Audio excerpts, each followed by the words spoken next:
Bienvenido al podcast.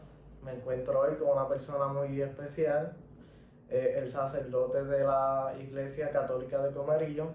Su nombre es Jan. Pues cuéntame un poquito quisiera saber un poquito de su historia, cómo llegó a la iglesia, su paso para ser sacerdote. Pues gracias ante todo por haberme invitado y por compartir este ratico contigo y con tu audiencia. Pues de niño pues crecí en una familia en Cuba católica, y en la Cuba comunista pues los jóvenes y los niños que participaban en la iglesia era y es en la actualidad un grupo reducido.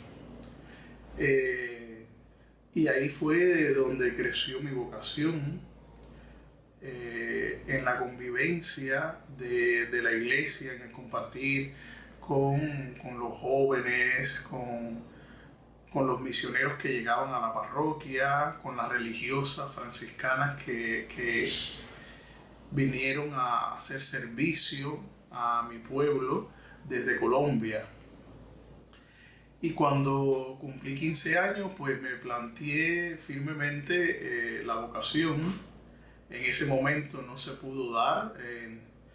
Ingresé al servicio militar, que es obligatorio en Cuba. Fui sargento de artillería y al terminar pues este servicio militar, pues pasé a la universidad, estudié la carrera en educación, y posterior de terminar la carrera, pues ingresé al seminario en una orden religiosa de la iglesia, que es los Carmelitas Descalzos. Salí del país después de 4 años de estudiar en el seminario San Carlos y San Ambrosio de La Habana, que fue cuna de la nacionalidad cubana, donde estudiaron los grandes patriotas de Cuba, y estudié el noviciado y mística en Honduras y mi teología en República Dominicana, en el Centro Santo Domingo de Guzmán, que es donde estuvo la primera universidad de América. Posteriormente hice estudios en Estados Unidos, en el seminario en Boynton Beach, en la Florida, y después de estar un periodo en la diócesis San Agustín de la Florida, viví como 4 años en Jacksonville.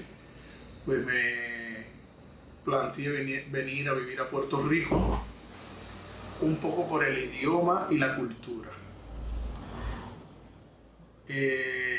Posteriormente pues estuve en la diócesis aquí de Cagua, y allí en el seminario Regina Clery, que hoy es el seminario Virgen de la Providencia, en Ponce. Estuve un año un poco aclimatándome, conociendo la cultura, la iglesia puertorriqueña, y posteriormente estuve en diferentes parroquias de la diócesis, Las Piedras, Yabucoa, Guajuena, hasta que fui ordenado diácono.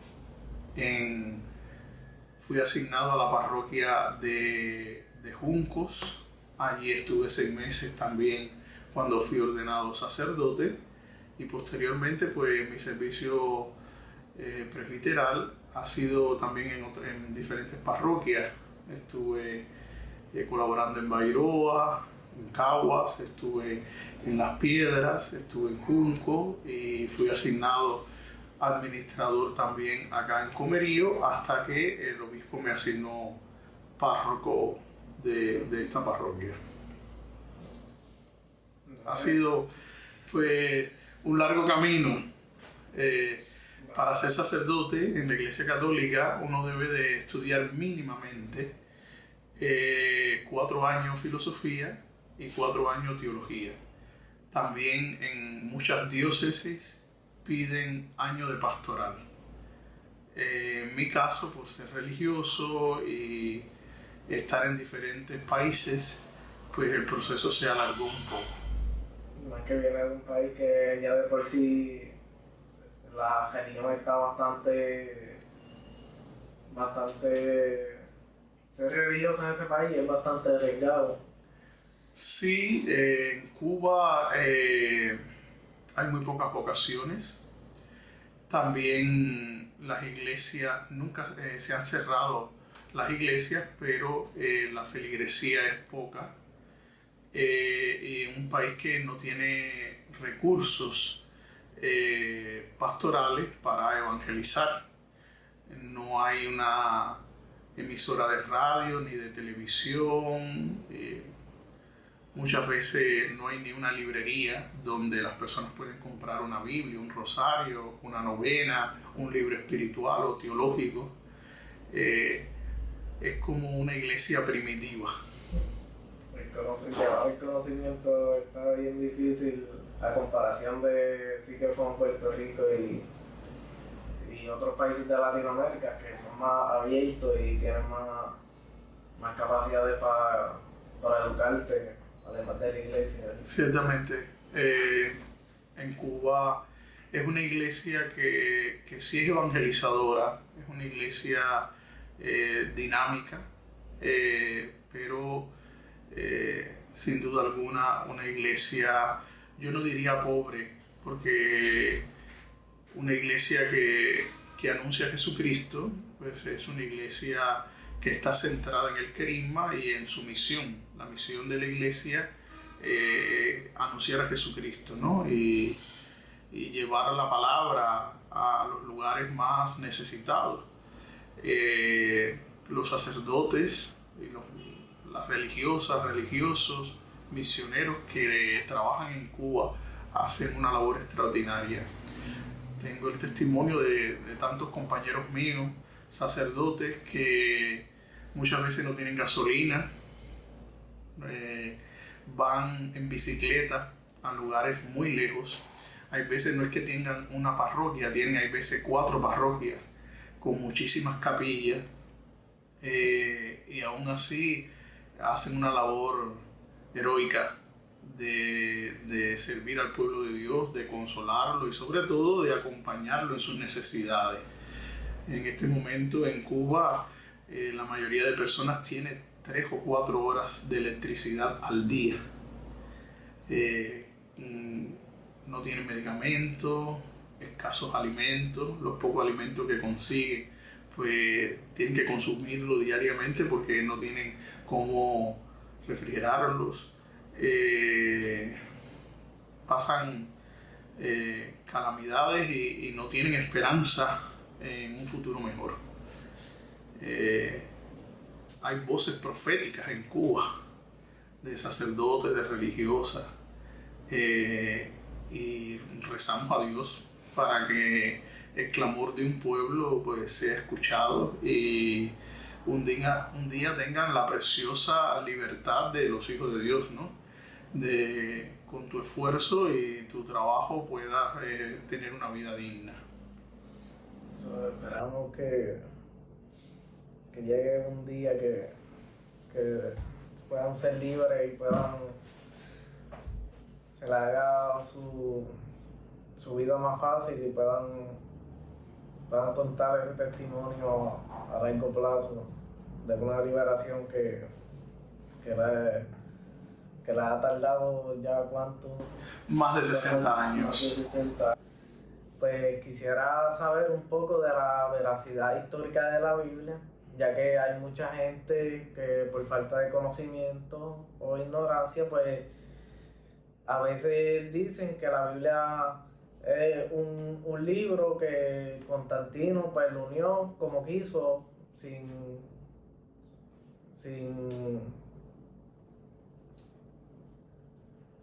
tener repercusiones históricas o teológicas. Lo primero que podemos decir es que la Biblia, la palabra Biblia significa un conjunto de libros, como una pequeña biblioteca, y por supuesto ha abarcado muchísimos siglos para componer todos estos libros del Antiguo Testamento y del Nuevo Testamento. ¿Quién definió que los libros eran inspirados o no? Pues en los primeros concilios, sobre todo en el de Nicea y Constantinopla, pues se definió el credo de la Iglesia. Y en los primeros concilios pues se definió pues los libros inspirados o no. La Iglesia, en la potestad de la Iglesia, ¿no? Pues reunió toda esta la Sagrada Escritura, la Torá del Antiguo Testamento y todos los evangelios. Algunos los clasificó como los apócrifos. Y esto compuso lo que hoy nosotros tenemos como la Sagrada Escritura, como la Biblia. Si podemos decir quién definió eso, bueno, fue la Iglesia realmente. No diría yo que Constantino. Constantino fue ese primer protector de la Iglesia, pudiéramos decir. Sabemos que en aquel puente, en la lucha contra Mangencio en Roma, pues vio la señal de la cruz y sintió con esta señal triunfarás. Pues se convirtió en el protector de la Iglesia y en el que con el edicto de Milán, pues la Iglesia pasó de ser una iglesia perseguida a ser una iglesia institucional. Y esto trae, yo no soy un experto para hacer un proceso de valoración de estos hechos, pero siempre humanamente esto trae cosas positivas y cosas negativas. Una iglesia vivencial, una iglesia profética, una iglesia perseguida, una iglesia martirial, antes del edicto de Milán, ahora va a ser una iglesia con favores del mismo emperador. La primera iglesia del mundo fue del mundo católico, fue la casa del emperador Constantino, y hoy podemos visitarla. Es la Basílica de San Juan de Letrán en Roma, donde el Papa tiene su sede, porque la sede del Papa no está en el Vaticano, sino en San Juan de Letrán. El Papa es Papa porque es obispo de Roma. En estos días que ha muerto el Papa y que estamos en los días de luto en la Iglesia, próximamente al terminar ese novenario de misas y de días de oraciones por el eterno descanso del Sumo Pontífice, pues la Iglesia en la figura, en la persona de los cardenales, se reunirán para elegir un nuevo Papa. Y realmente lo que van a elegir es un nuevo obispo de Roma. Nosotros decimos que en este proceso, en estos días, le decimos que estamos en sede vacante y protegida por el cardenal camarlengo de la Iglesia. Un cardenal que administra pues las posesiones pontificias. Pues la Biblia es, nosotros decimos que es un libro inspirado, no es un libro dado. Quiere decir que recoge pues la historia de fe. Yo no me atrevería a decir que es un libro científico, porque no lo es, ni un libro histórico, porque tampoco lo es. Pues es un libro de fe, es un libro religioso, transmite unos mensajes religiosos. Que tenga pinceladas históricas, sí. Y nosotros podemos ver muchísimos programas ahora en los medios de comunicación que afirman que sí, lugares históricos, hechos históricos que han acontecido son recogidos en la Sagrada Escritura. Pero es un libro para transmitir pues la fe, no para transmitir cuestiones históricas ni cuestiones científicas.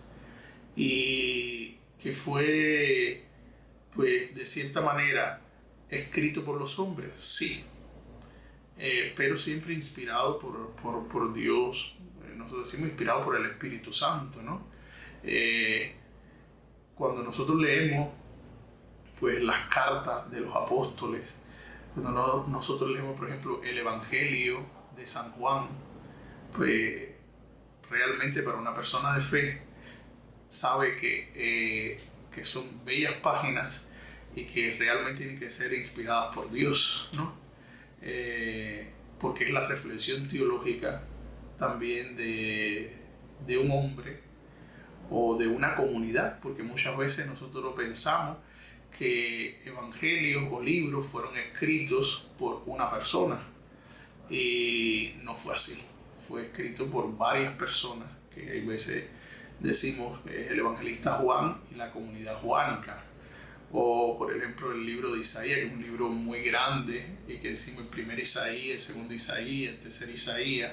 Sabemos que es una comunidad que recoge esta historia, porque ha sido un periodo tan largo que humanamente es imposible que una persona pues lo pueda escribir solamente esa persona.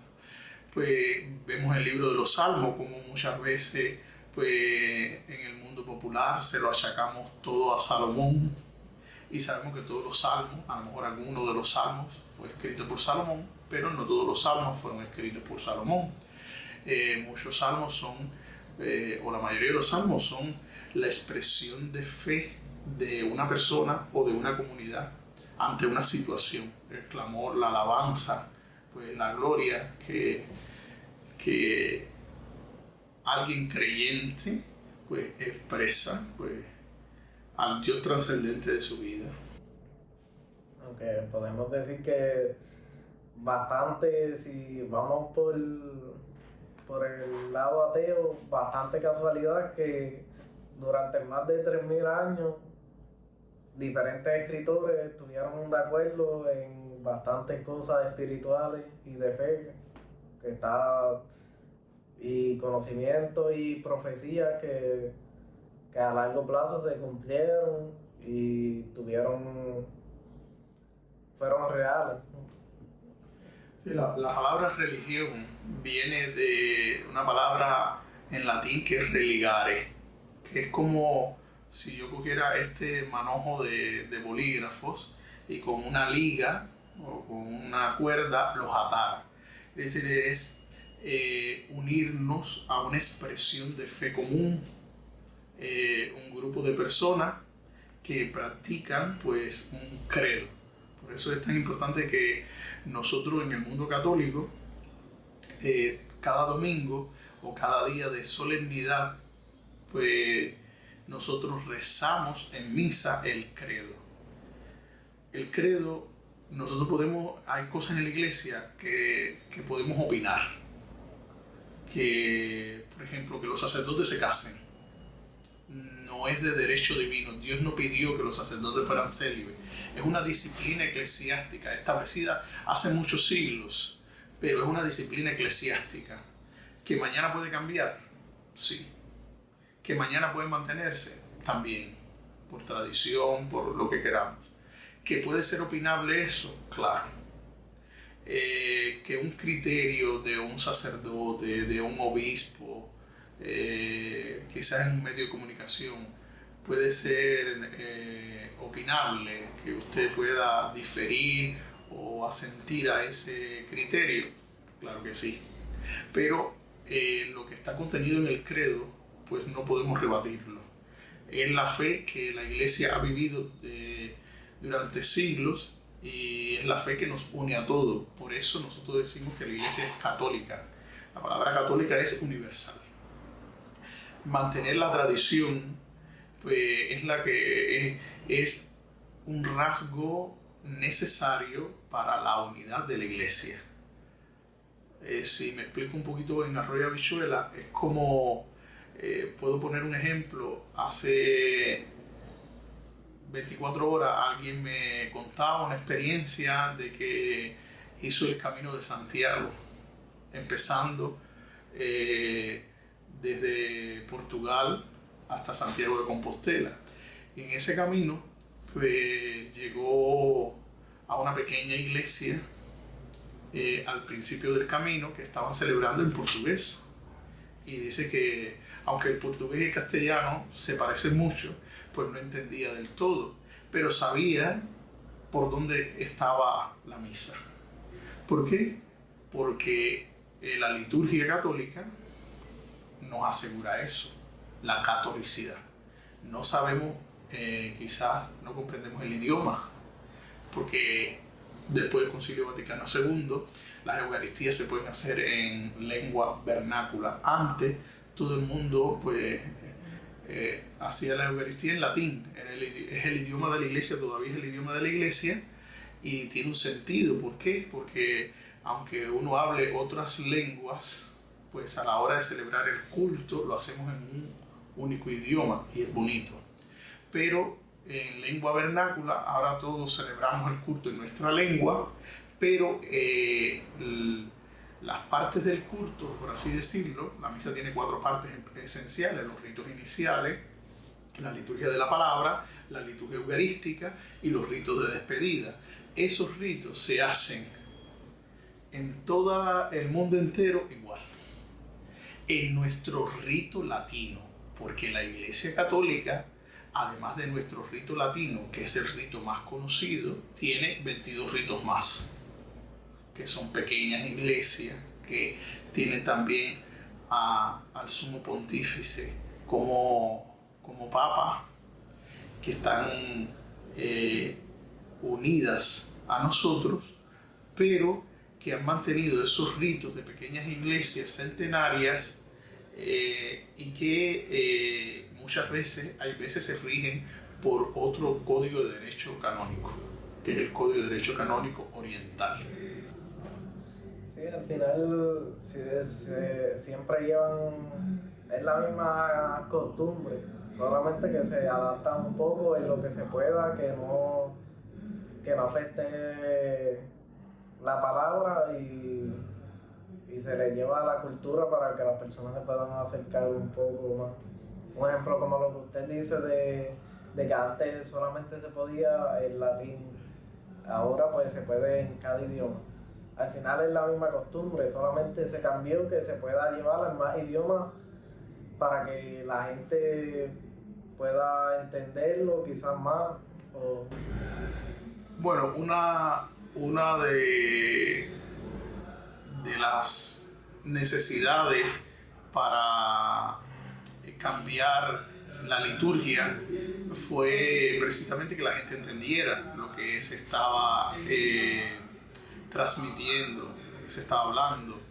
Aunque la gente entendía, una persona ya, los monaguillos pequeños contestaban en latín, aprendían de qué se estaba hablando, ¿no? Pero sin duda alguna, pues era una barrera, un muro de comprensión.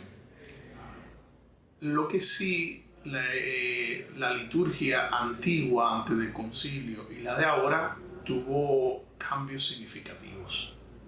Y también trajo división en la iglesia, trajo un cisma. Pero eso son una historia larga de explicar. Esta pregunta va relacionada al nihilismo. Okay. O sea, lo que según Nietzsche, el hombre mató a Dios, y pues según Nietzsche y la filosofía nihilista, todo su mundo ideal sería un mundo en donde la religión no existiría y la moral sería individual. Cada quien dice que es el mal y que es el bien. No hay una religión o una institución que te diga qué es el bien, qué es el mal, o tenga control. Correcto. Nietzsche pues habla del superhombre, ¿no? En que no hay límites o alguien que te ponga censura o que te defina qué es lo moral y, o lo políticamente correcto que nosotros hablamos, ¿no? Que humanamente nosotros decimos que no es posible. Nosotros vivimos en sociedad y la sociedad tiene reglas de convivencia y todos nosotros, queramos o no, pues estamos condicionados a estas reglas. Aunque hoy en día prácticamente se ha visto que cada vez más la gente vive con una filosofía nihilista en vez de religiosa.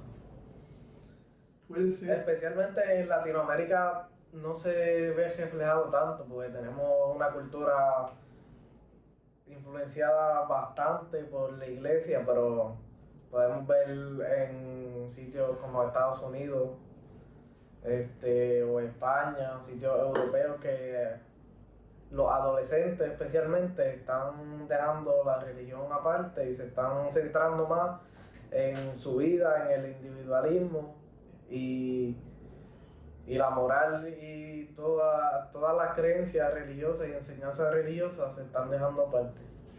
En mi opinión personal, creo que hay un rechazo pues a la religión institucionalizar. O pudiéramos decir como al catolicismo o una religión pues establecida, pero vemos que hay también un despertar al mundo espiritual. En Europa y en Estados Unidos hay muchísimos jóvenes que se van ahora a China o a Japón a hacer experiencias budistas o a la India a hacer experiencias en el mundo hindú. Pues es un despertar espiritual y no necesariamente el mundo individualista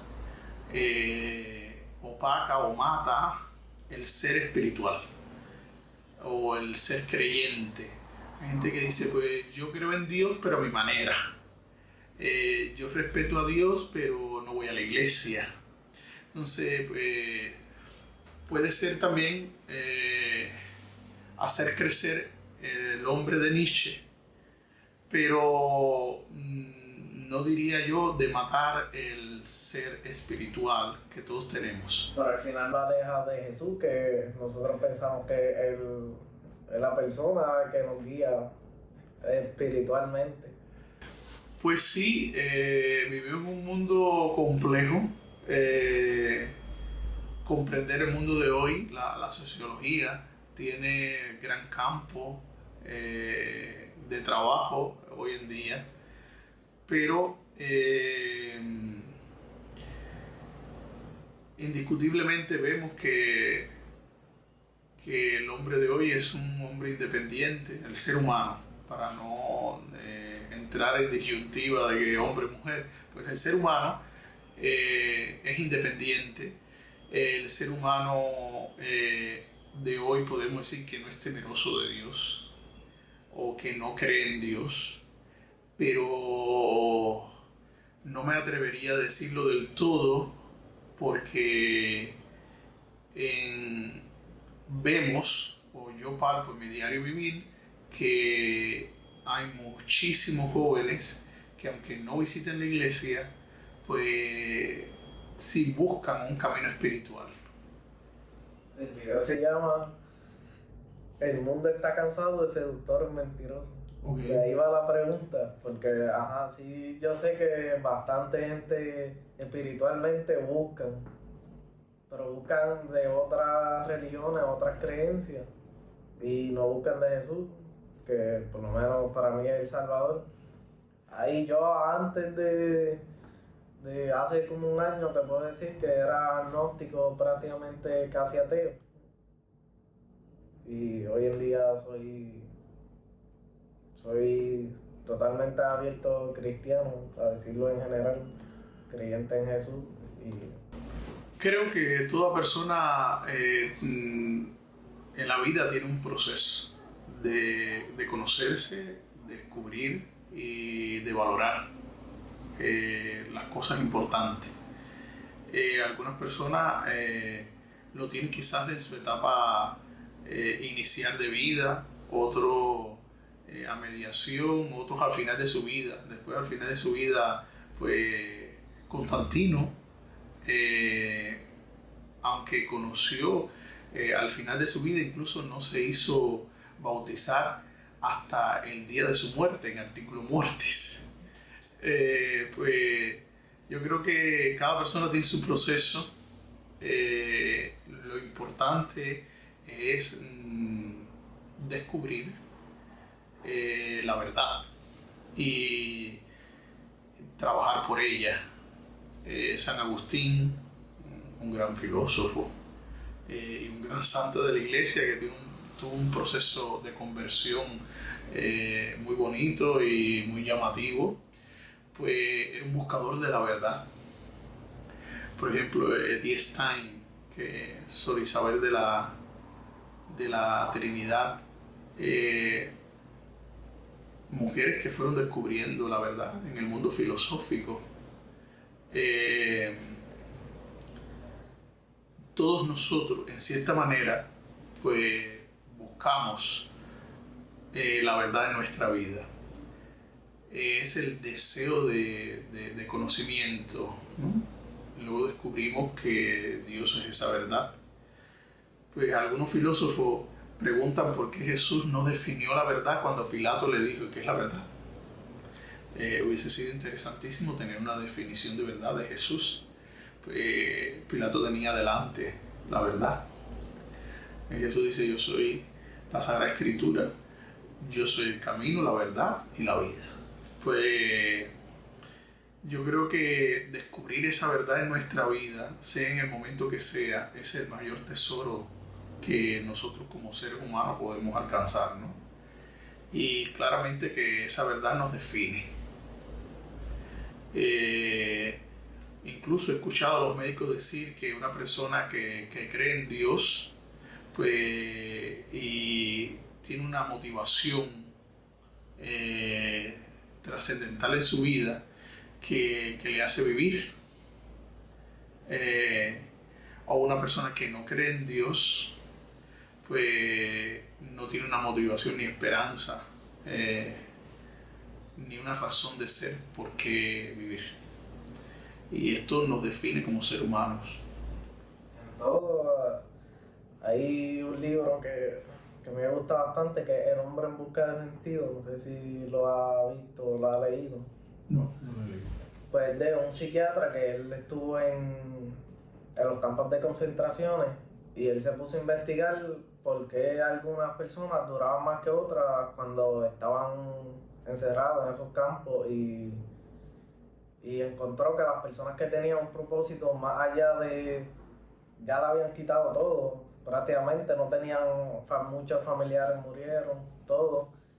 Y él decía que la última de las libertades del hombre era el sentido de cómo vivir su vida a futuro y de cómo ver su vida a futuro.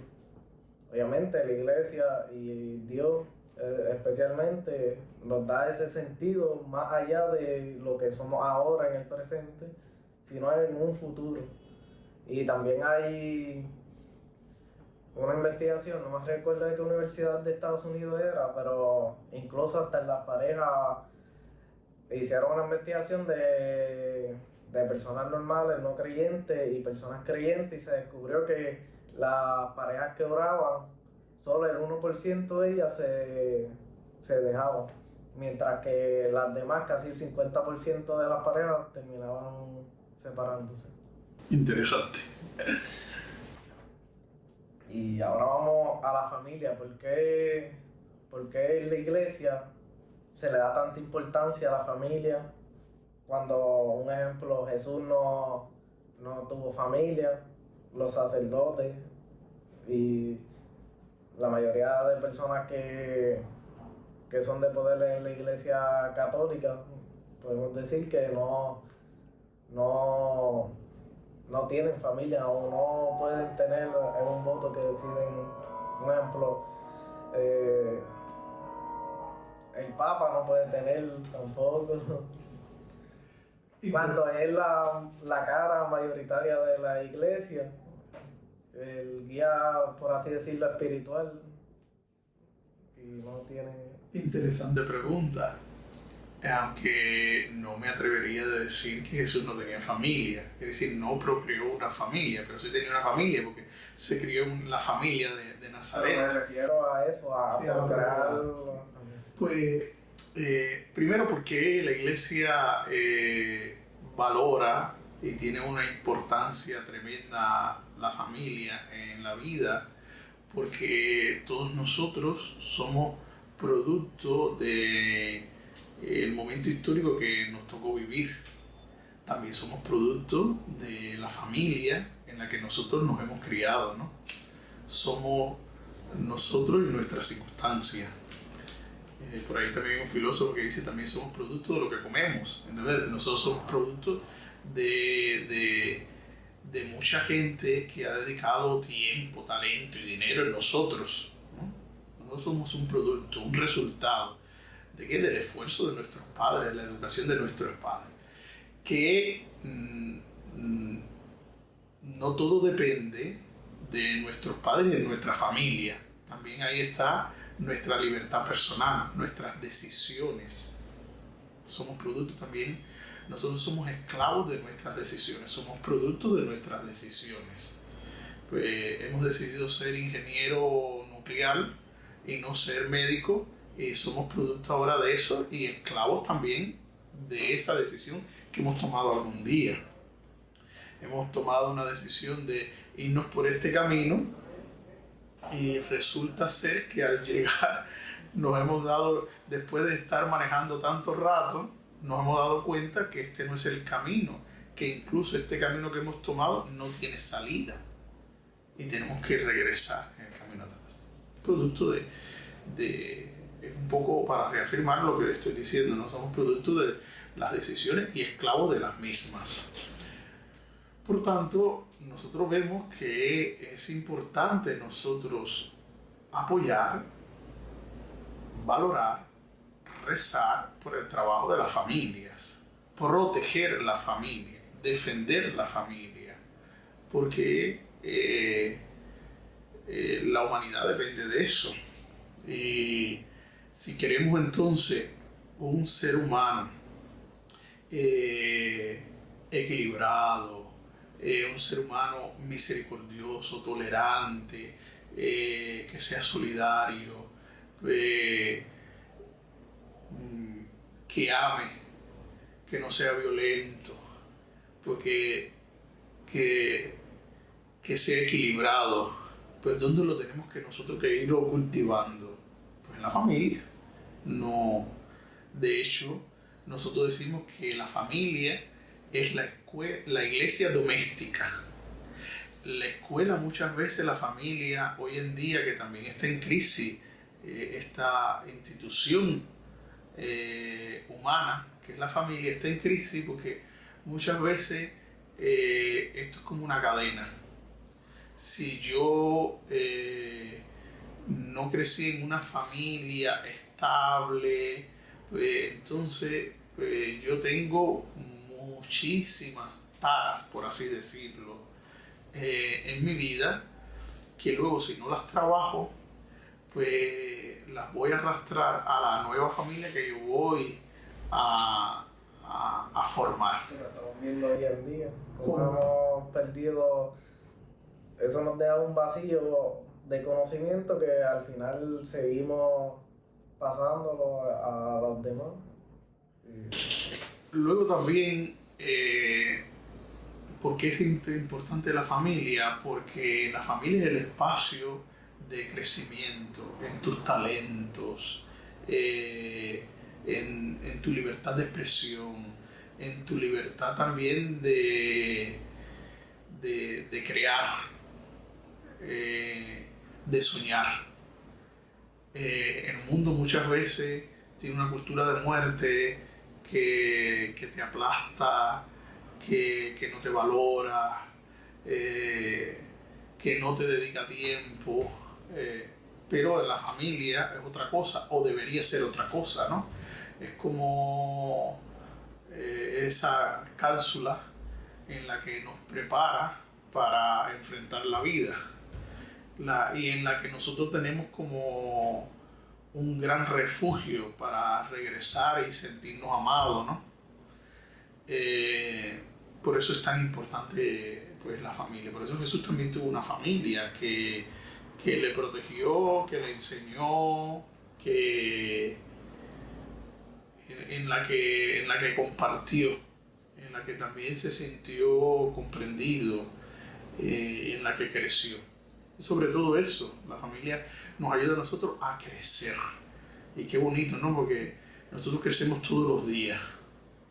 Y te ayuda tú a potenciarte. Es como esa ramita que brota pequeña, que es un retoño, una yema, que va creciendo día a día sin que uno lo perciba. Y allí hay un espacio para que nosotros podamos entonces ser ese árbol robusto que luego, pues, hasta los pájaros tengan nido y que dé sombra a tanta gente y que nuestro fruto, pues, alimente a tanta gente. Para eso primero fue una pequeña semilla que alguien protegió y que alguien dedicó tiempo en cuidarte. Qué bonito como lo de el libro El Principito, que la rosa, pues, era una rosa común, y cuando el Principito descubrió que su rosa era común, se sintió ofendido, herido, y luego, pues, fue descubriendo en un proceso que su rosa no era común, que su rosa era única, porque había sido la que él la había cuidado, la que había puesto un paraván para la brisa, que la había protegido de la oruga. Su rosa era única. ¿Por qué? Porque lo que hace el valor de las cosas es el tiempo que uno le dedica. Pues el tiempo que los padres, nuestros familiares, los abuelos, los profesores han dedicado en nosotros, eso es lo que lo hace bello e interesante, y por eso nosotros somos únicos, ¿no? En que una familia nos ha protegido, una familia ha dedicado tiempo en nosotros, ha dedicado recursos y talentos, y nosotros somos producto de eso. Qué bonito así decirlo, ¿no? Pero esto requiere, pues, heroísmo. Pero al final eso no quita que ustedes no puedan crear una familia. Podemos decir que la iglesia es familia, porque al final ustedes llevan el conocimiento, la palabra, son un acompañante, bueno, pero... Esa era la primera parte de la pregunta. Ahora la segunda parte de la pregunta es un poco por... hay motivos históricos en la decisión de la iglesia en que sea una disciplina. Creo que al principio lo expliqué, ¿no? Que era una disciplina eclesiástica que no era de derecho divino. Quiere decir derecho divino que Dios no pidió que los sacerdotes en la iglesia fueran célibes. Pero sin duda alguna sabemos que, por ejemplo, el apóstol Pablo era célibe, pero que Pedro, cabeza de la iglesia y de los apóstoles, no era célibe, porque Jesús curó su suegra, y si tenía suegra era que tenía esposa. A finales del siglo XIII, a finales del siglo III, principio del siglo IV, pues la iglesia estableció esta disciplina eclesiástica con un motivo espiritual. Jesús no tuvo familia.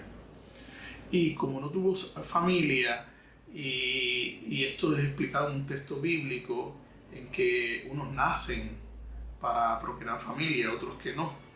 Y en el reino de los cielos, aquella Sara que tuvo varios maridos y luego le preguntan de quién en el reino de los cielos va a ser esposa. Y pues de nadie, porque en el reino de los cielos todos vamos a ser hermanos.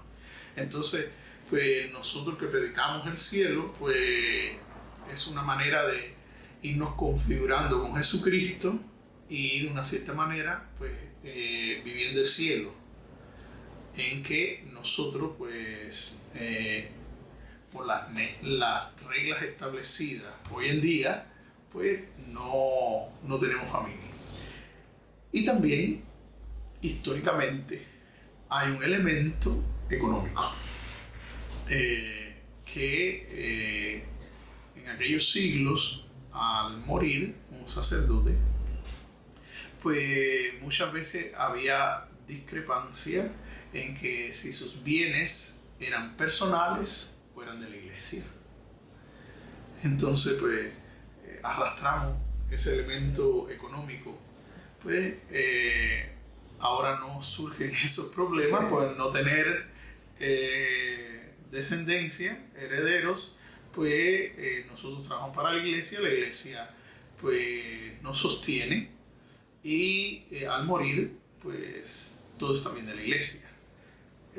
Ahora ha muerto el Papa y el Vaticano tiene establecido un sueldo que nosotros le llamamos estipendio,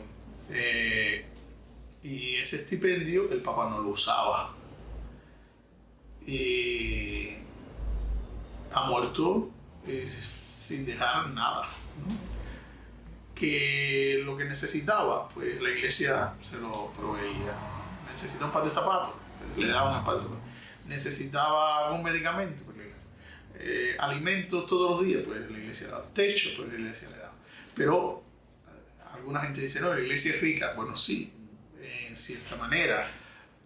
San Lorenzo, cuando le preguntaron dónde está la riqueza de la iglesia, cogió todos los pobres y le dijo, esta es la riqueza de la iglesia.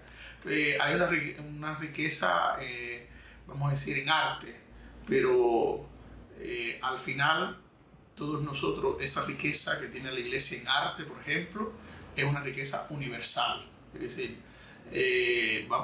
si nosotros pudiéramos poner ahora como ejemplo el Santo Padre, el Papa, es jefe del Vaticano, es un presidente de Estado, pero a la vez es el líder político y un líder religioso.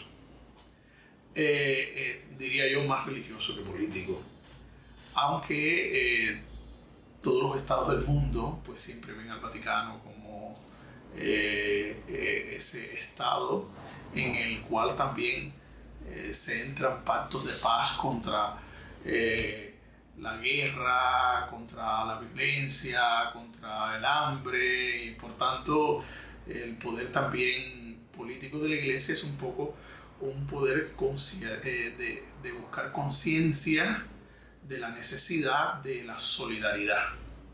Y por eso tiende lazos la diplomacia vaticana con todos los países del mundo.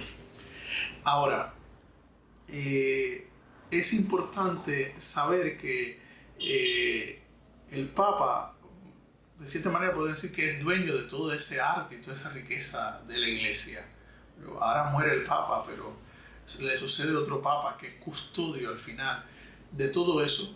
Y tú, yo y la gente que nos está escuchando puede ir al Vaticano hoy, mañana, dentro de 10 años y ver todas esas obras de arte que al final, como bien digo, es posesión de la iglesia, pero a la vez lo que la iglesia la protege para la humanidad entera. ¿Y cuál es la verdadera riqueza de la iglesia? Pues su gente que trabaja y que comparte y que se empeña en proyectos sociales, en proyectos humanitarios, hay veces cuestionan a la iglesia, pero la iglesia día a día lleva muchísimos hospitales, escuelas, pues centros de ayuda, de promoción, de protección a la mujer, a los migrantes, en el mundo entero. Sí, al final los bienes que tienen son utilizados para ayudar a los demás y también llevar el mensaje, porque usted, pastor, trabaja para ellos, por así decirlo, pero a usted tiene una vida, tienen que mantenerlo de alguna forma. Sí, porque yo como y evidentemente que estoy gordo y como mucho. Pero es un poco así. No sé si respondo a tu pregunta. Un poco la iglesia lo ha establecido en una disciplina para bien de los fieles, un poco de proponer un ideal y también cierta manera de enseñarle a los hombres o al ser humano, me gusta utilizar la palabra ser humano, de la importancia de la vida espiritual. Y también es una consagración de la persona a eso. Porque es también como mi deseo, como mi sacrificio, es también porque le dedico todo el tiempo a eso. No es lo mismo que trasladar a un sacerdote a otra parroquia, a otro país, a otra provincia, que trasladar a toda una familia. ¿Entiendes? Sí, sí. Por eso es también compleja la vida de un sacerdote y que se dedica a esa causa, a la causa de Dios.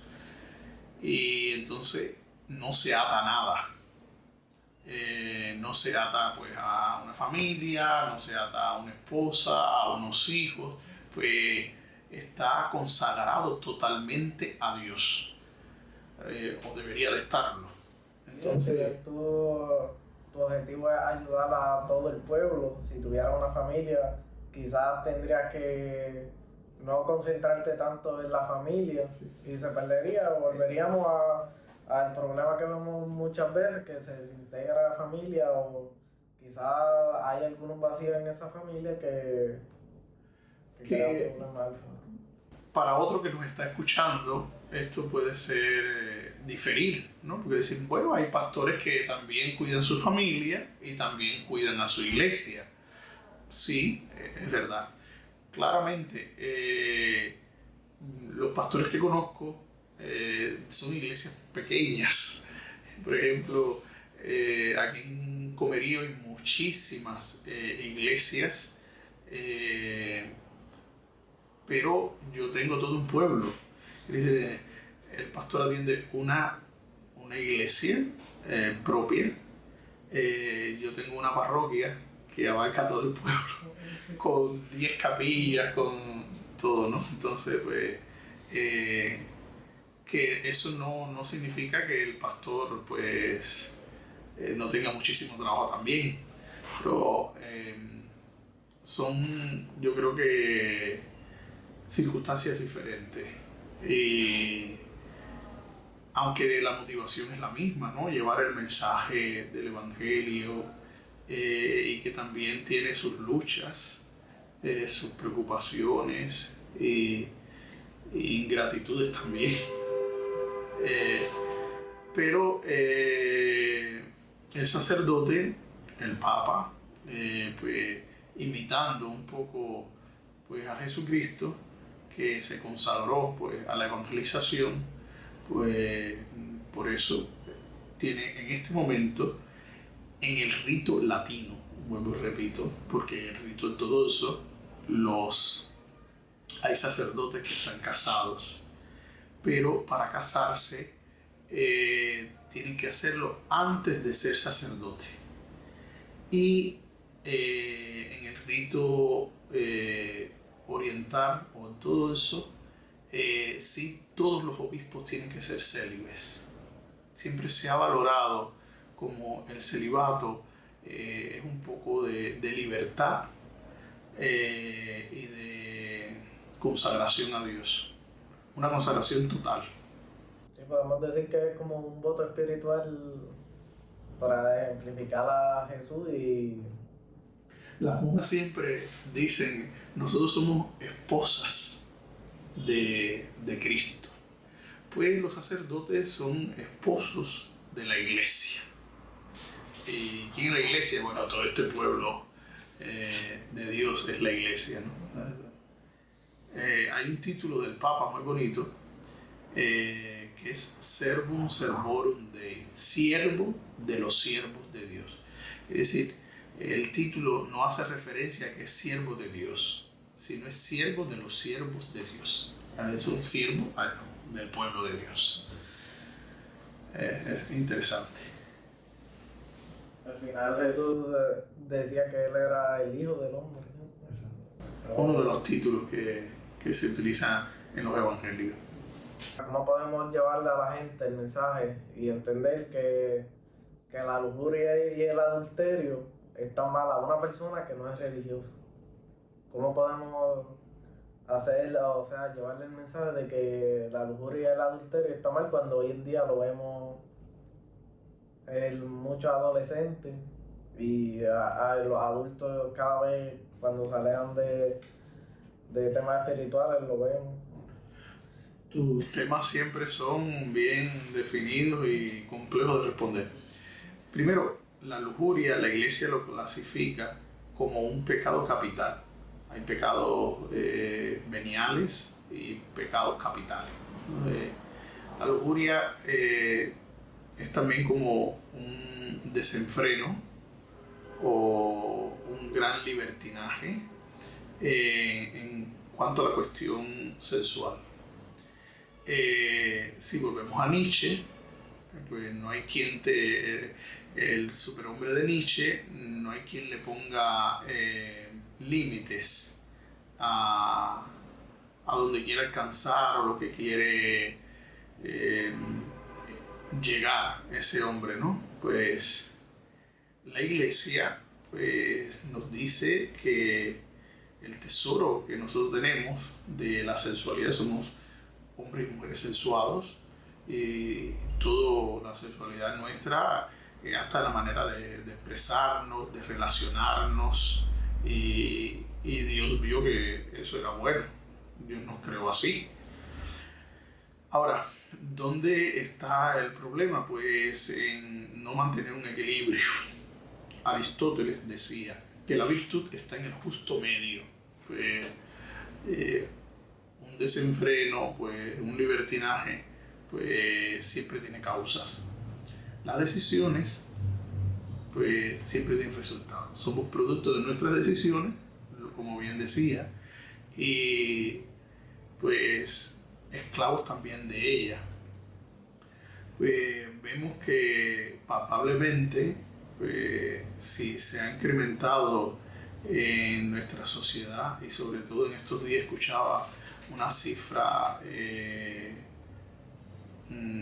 alta de enfermedades de transmisión sexual, pues son producto también de eso, resultado también de nuestras decisiones personales. ¿Cómo podemos nosotros combatir eso? ¿Y por qué es importante? Porque la fidelidad en nuestra vida nos hace mejores personas y lo podemos combatir pues con una determinada determinación. Nosotros decimos que en la iglesia hablamos de las potencias del alma.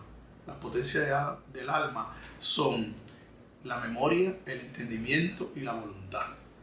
Pues decidir siempre está en la esfera de la voluntad, de querer o no querer. Y eso es un misterio, no hay una receta. Pudieran preguntarme, dime pues algo que me funcione, o dame una receta, o dame un medicamento para solucionar el problema de la lujuria. Pues no existe una receta. Simplemente tener voluntad. Simplemente tener una gran voluntad o una determinada determinación de ¿qué? De mantenerme firme o de ser una persona equilibrada en cuanto a mis relaciones sexuales, ¿no? ¿Cómo funciona la voluntad?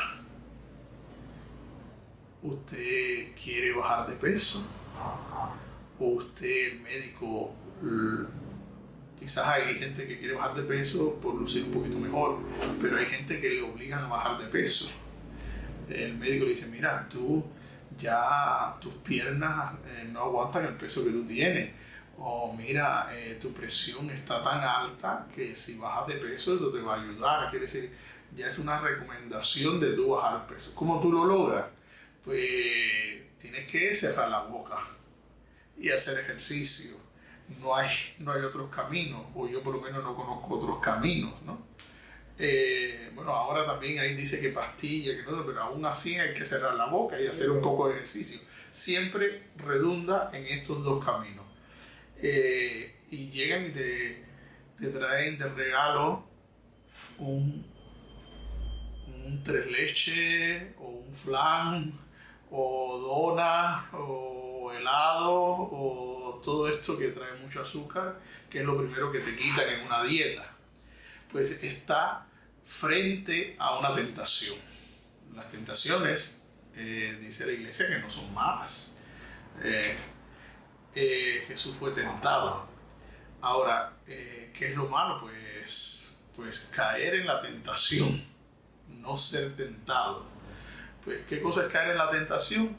Pues ahora yo estoy en la esfera de la voluntad, frente a un flan, frente a mi vaso de helado, frente a mi dona, frente a mi tres leches. Pues es o me lo como o no me lo como. Una determinada determinación de no comérmelo por un bien mayor, no ser infiel por un bien mayor, por proteger mi matrimonio, por valorar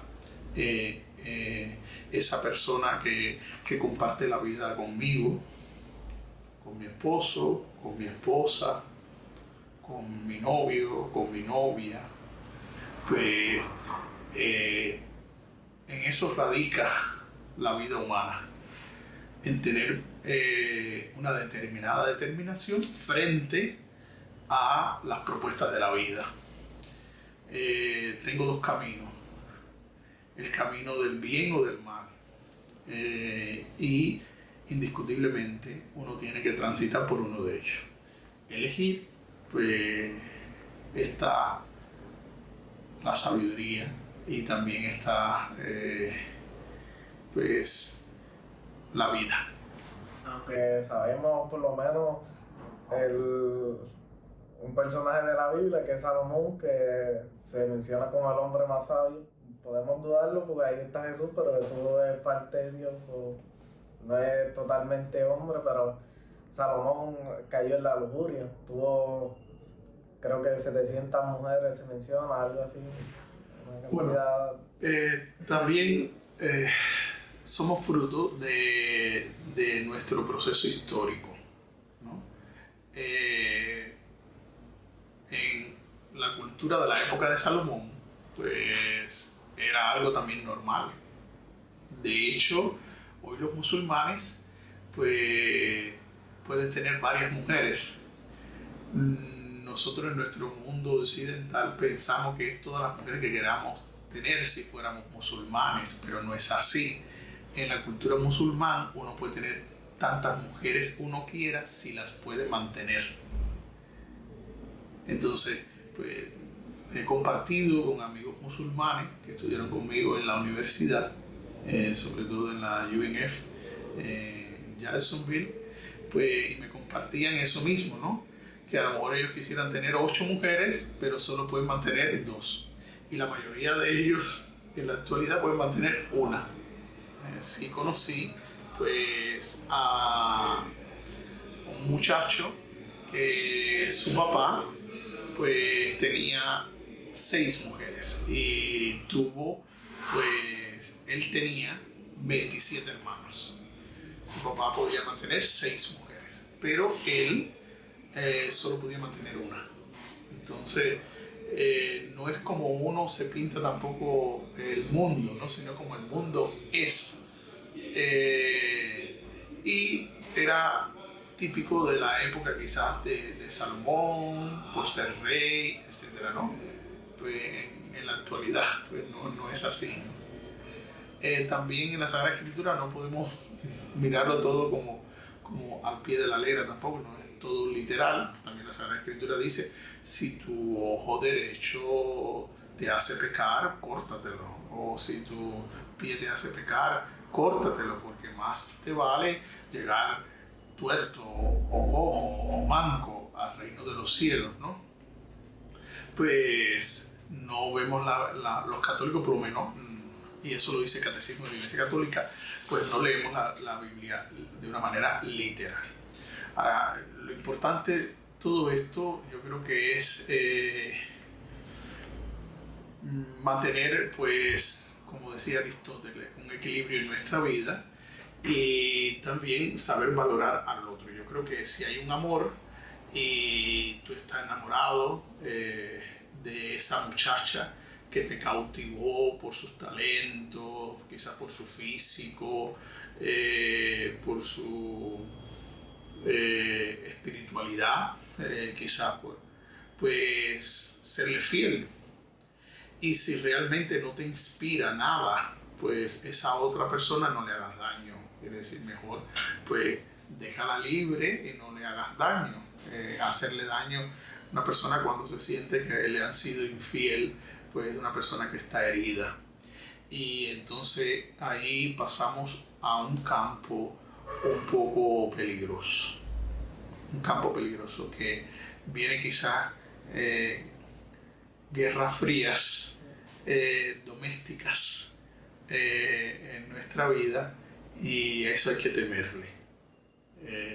Qué bonito pues ser sincero, sí, que ya no, como dice la gente, ya no hay amor, ya tú no eres el sol de mi vida, pues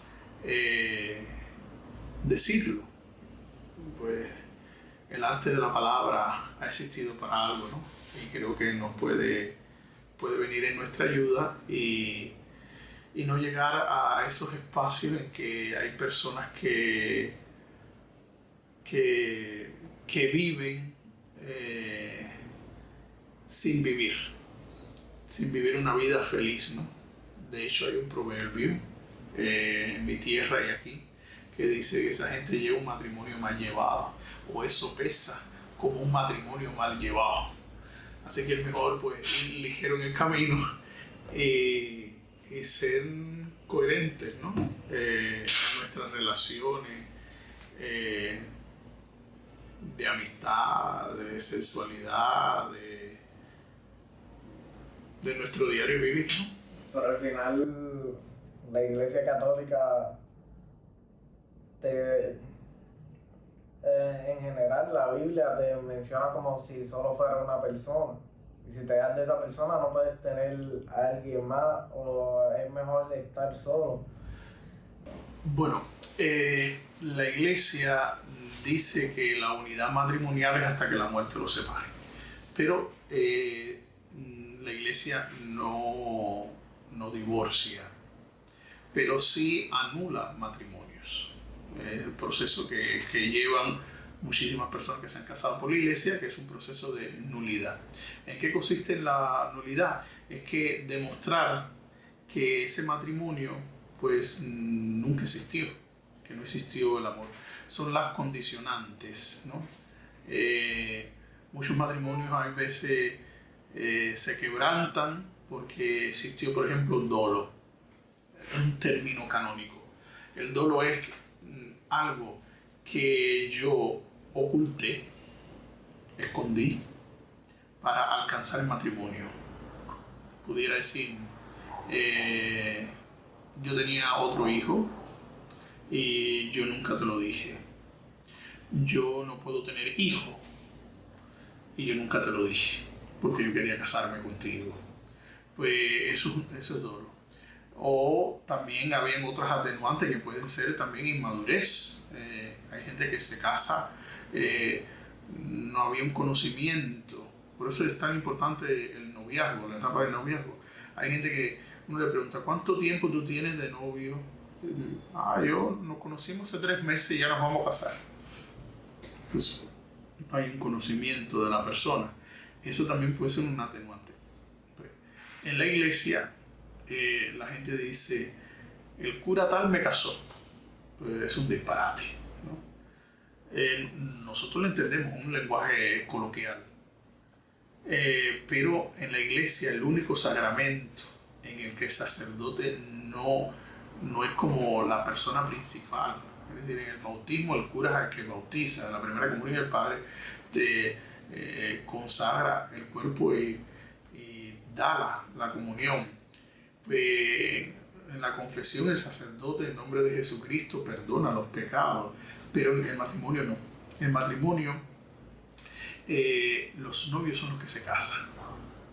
El sacerdote es el que bendice en nombre de Dios ese matrimonio, esa unión. Pero los que se unen son los novios. Entonces eso como que cambia todo el orden que tenemos, ¿no?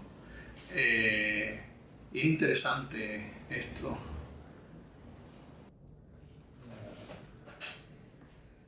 Ahora vamos con una pregunta. Yo creo que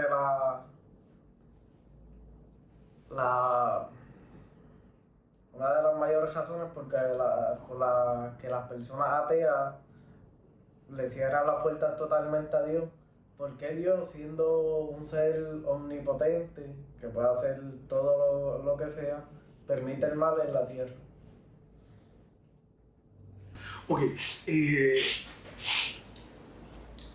muchas de nuestras interrogantes, pues quizás no tenemos una respuesta certera. Nosotros queríamos tener una respuesta certera. Hay una película por ahí, Dios está vivo, que habla de esto, ¿no? Hay una historia que un profesor pues le pregunta o le cuestiona la fe a uno de sus alumnos creyentes y le dice que Dios pues también ha creado el mal, o de cierta manera lo ha permitido, porque el mal existe. Y el alumno le pregunta que si existe pues la oscuridad y el frío. Y el maestro dice que evidentemente nosotros sentimos frío y vemos la oscuridad y que existe. Y el alumno filosóficamente le responde que no, la oscuridad no existe, lo que existe es la luz. Nosotros no podemos estudiar la oscuridad, los seres humanos estudiamos la luz, y de la luz todos los componentes del espectro de colores de la luz. ¿Qué es la oscuridad? La ausencia de la luz, donde no hay luz. En tanto, la oscuridad no existe, lo que existe es la luz. Igual decimos el frío no existe, es lo que a nosotros como seres humanos le hemos llamado a la ausencia de ¿qué? De calor. Por tanto, lo que existe es el bien. ¿Y qué cosa es el mal? La ausencia del bien. Dios es el supremo bien. Por tanto, donde no hay el bien, pues es el mal. Dios no es un Dios de amor, por tanto Dios no puede castigar, Dios no puede favorecer el mal. ¿Qué es producto del mal? Las decisiones nuestras de no hacer ¿qué? El bien. Cuando nosotros no hacemos el bien, pues hacemos mal. La raíz del mal no viene de Dios, sino viene de ¿qué? De nuestras decisiones. Dios nunca favorece pues el mal, pues Dios no castiga, pues nosotros mismos nos castigamos, porque nosotros mismos elegimos, pues volviendo a la pregunta anterior, pues si soy fiel pues a mi esposa, pues entonces pues, estoy viviendo una vida de un camino de bien. Pero como yo elijo ser infiel, pues yo hago que se produzca ¿qué? El mal, porque hay una ausencia de bien. Pero Dios no ha querido ese mal. ¿Por qué Dios lo permite? Porque Dios no nos creó autómatas, no nos creó un robot, no somos títeres de Dios. Dios nos dotó de ¿qué? De libertad. Y creo que ese es el mayor tesoro de nosotros.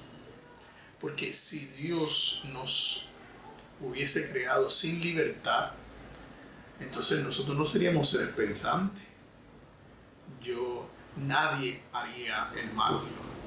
Se cuestionaría hasta si Dios es un Dios de amor, porque está interviniendo totalmente. Bueno, yo puedo cuestionar que Dios es un Dios de amor o un Dios o un tirano, porque yo tengo libertad. Si yo no tuviera libertad, no podría pues cuestionarlo, ni pensarlo. Entonces cuando nosotros pues filosóficamente pensamos en estas cosas, vemos la grandeza del ser humano. Tenemos libertad para creer o no en Dios. Y por tanto, por esa misma libertad podemos condenarnos o no. Ahí está el bien y la ausencia del bien. Exactamente. Porque algo que yo veo mucho, especialmente en la iglesia protestante, y es que cuando hablan de Dios solamente, o sea, de acercarse a Dios, solamente hablan de el bien que nos hace.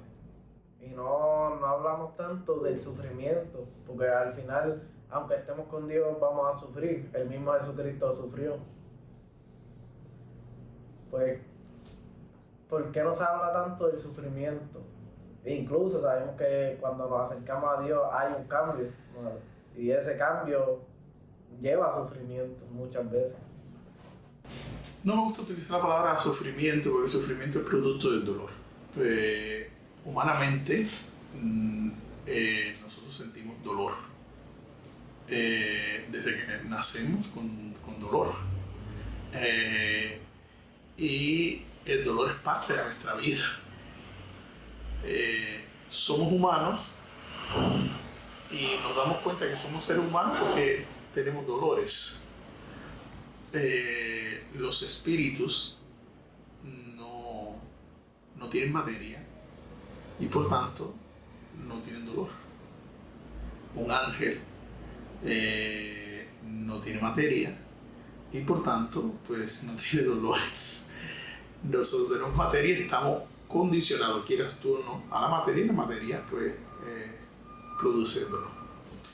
Por tanto, Jesucristo asume también esa realidad humana, o la segunda persona de la Trinidad.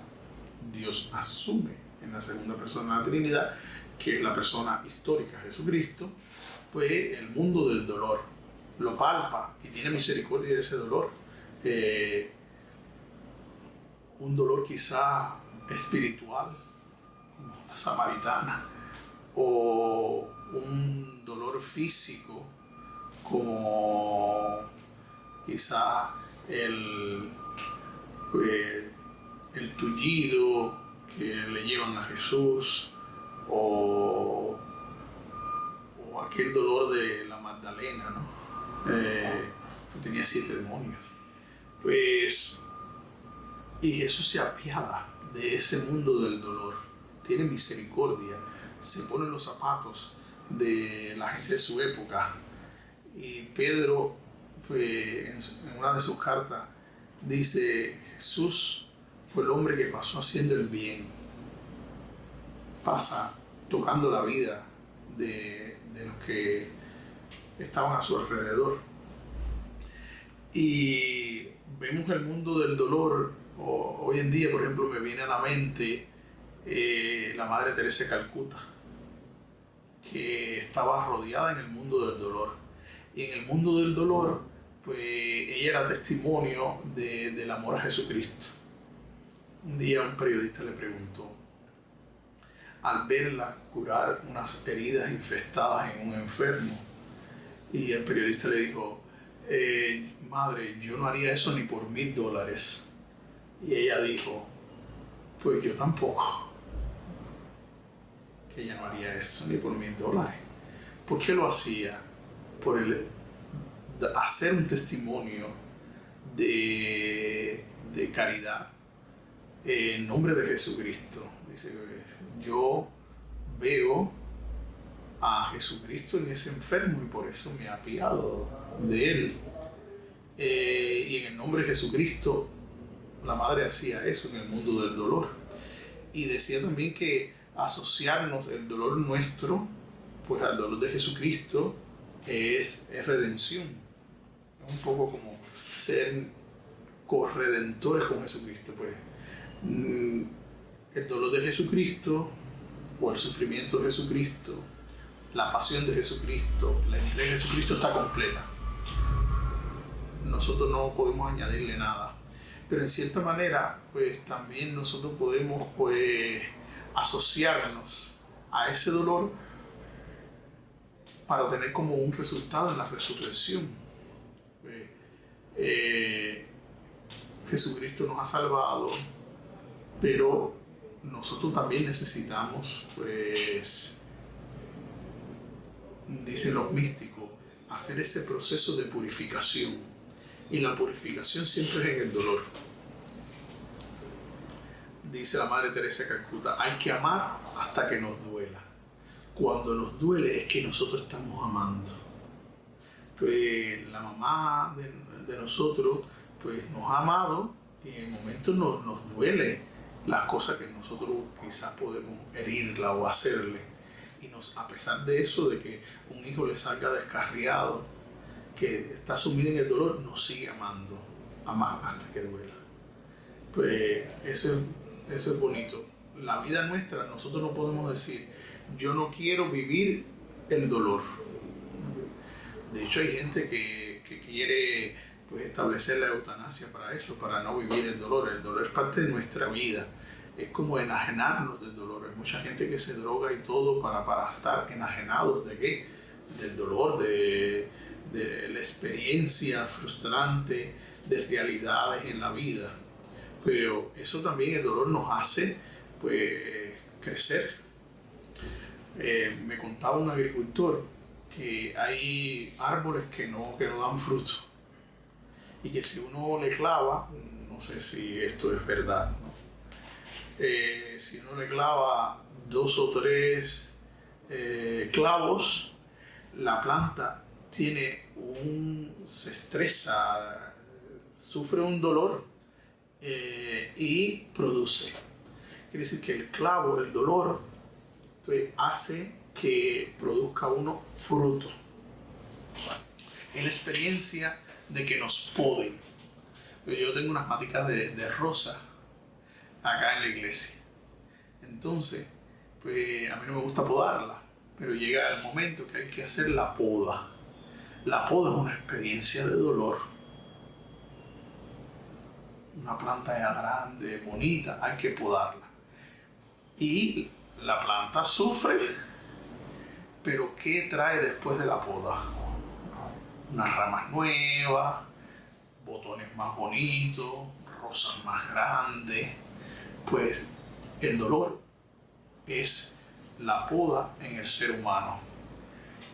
En el camino del dolor, pues nosotros podemos hacer un proceso ¿de qué? De crecimiento y un proceso también de dar frutos. Muchísimas veces, pues nosotros necesitamos que gente en nuestra vida nos pode o circunstancias en nuestra vida nos podan. Hay circunstancias que nos hacen crecer.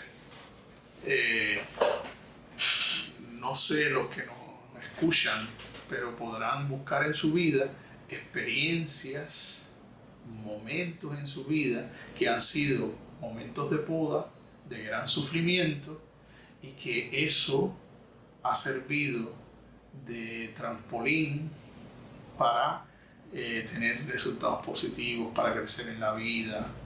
Hay gente que ha perdido quizás un trabajo y sufre. en su vida.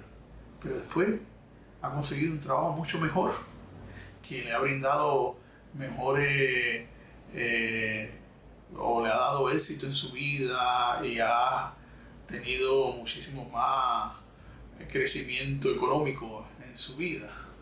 Es como aquella historia de la vaquita. No sé si han escuchado la historia de la vaquita, pero un misionero visita pues, una familia en una aldea lejana y que toda la familia sobrevive con una vaquita. Y todos los días era el centro de la familia, ordeñaba la vaquita y con lo que daba la vaquita pues comían y vendían la leche y pues ese era el sustento. Y el misionero antes de irse pues le mató la vaca antes de irse. Así que qué malo era el misionero, pero al año pues regresa a la casa y ve que ahora la casa ya es un caserío y todas de mampostería y entonces pues pregunta, oye, ¿qué ha pasado aquí? Dice, bueno, hace un año, el mismo día que usted se fue, amaneció la vaca muerta. No sabemos cómo, y era nuestro sustento. Y eso nos obligó a nosotros a buscar otros caminos de sustento. Así pasa en nuestra vida. Muchas veces tenemos nuestra vaquita, es nuestro consuelo, y el dolor viene para ayudarnos a crecer. Pudiera yo decir en estos días de Pascua, el dolor viene a ayudarnos a resucitar. Al final ese es el que nos hace pensar en hacia qué camino vamos.